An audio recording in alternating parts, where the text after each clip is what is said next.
واحد بيتهته، راح للدكتور. الدكتور، أنا مش بعرف أتكلم كويس، مش عارف، ممكن تشوف المشكلة ايه؟ الدكتور قال له ماشي، تقلع هدومك، حط روب الكشف، وأنا باجي بشوف ايه الحكاية. صحيح، فدخل قلع، فحط روب الكشف وجا الدكتور كشف صدره وسمع دقات قلبه وبتاع، اكتشفها غلط، صدره مفيش مشكلة. بص للبطن، مفيش مشكلة. نزل الروب شوية تحت البطن، اللي هو هي دي المشكلة.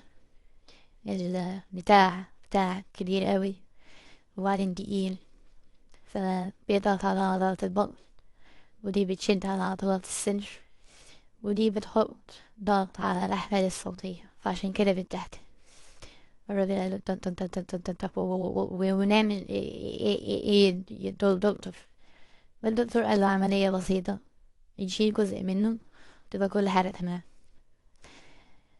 عمل العملية، الراجل روح، كل حاجة ماشية تمام. بعد شهر رجع، قال لي يا دكتور أنا بقيت ناجح في الشغل وكل حاجة كويسة، لكن أهم حاجة عندي اللي هي مراتي مش مبسوطة، فممكن ترجع لي الجزء اللي فاتته. الدكتور قال له أنا آسف يا صديقي، ما أقدرش هنعمل لك حاجة.